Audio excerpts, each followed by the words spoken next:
السلام علیکم۔ زنا کیا ہے اور اس کی سزا کیا ہے؟ آئیے جانتے ہیں۔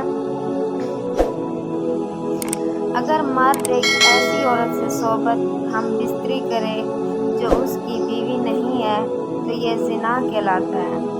ضروری نہیں کہ ساتھ سونے کو ہی زنا کہتے ہیں، بلکہ چھونا بھی زنا کا ایک حصہ ہے۔ کسی پرائی عورت کو دیکھنا بھی آنکھوں کا زنا ہے۔ زنا کو اسلام میں ایک بہت بڑا گناہ شمار کیا گیا ہے اور اسلام نے ایسا کرنے والوں کی سزا دنیا میں ہی رکھی ہے۔ مرنے کے بعد اللہ اس کی سخت سزا دیں گے۔ زنا کے بارے میں کچھ حدیث اور قرآن کی آیت دی ہے۔ زنا کرنا گناہ کبیرہ ہے اور اپنے محرم سے زنا کرنا اور بھی کبیرہ ہے۔ اس کی سزائے رجم ہے اگر شادی شدہ ہے، ورنہ 100 کوڑے ہیں۔ مگر آج کل حدود کا نفاذ نہیں، اسی لیے ایسے شخص کو صدقے دل سے توبہ و استغفار کرنا چاہیے۔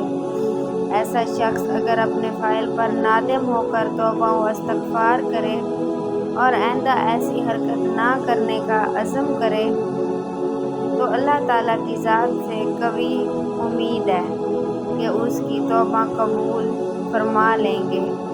حضرت محمد صلی اللہ علیہ وآلہ وسلم نے فرمایا، مومن ہوتے ہوئے تو کوئی زنا کر ہی نہیں سکتا۔ بخاری شریف۔ اللہ قرآن میں فرماتا ہے، دیکھو زنا کے قریب بھی نہ جاؤ، بے حیائی اور برا راستہ ہے۔ القرآن۔ زنا کی سزا اور عذاب۔ اگر زنا کرنے والے شادی شدہ ہوں تو کھلے میدان میں پتھر مار مار کر مار ڈالا جائے، اور اگر کنوارے ہوں تو 100 کوڑے مارے جائیں گے۔ بخاری شریف۔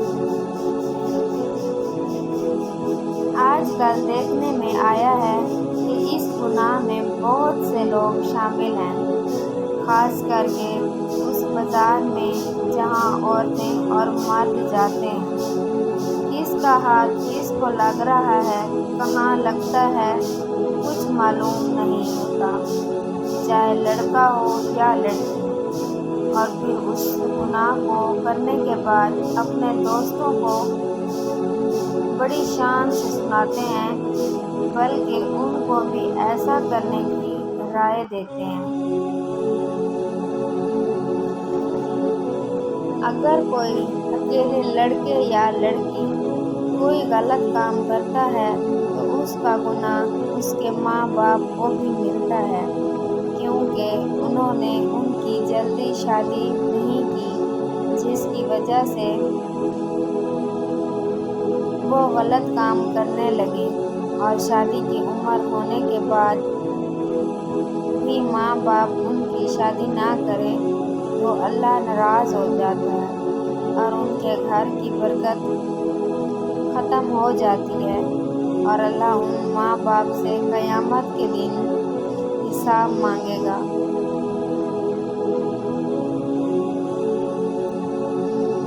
ایک جگہ اللہ نے قرآن میں فرمایا ہے کہ پاک دامن لڑکیاں پاک دامن لڑکوں کے لیے ہیں۔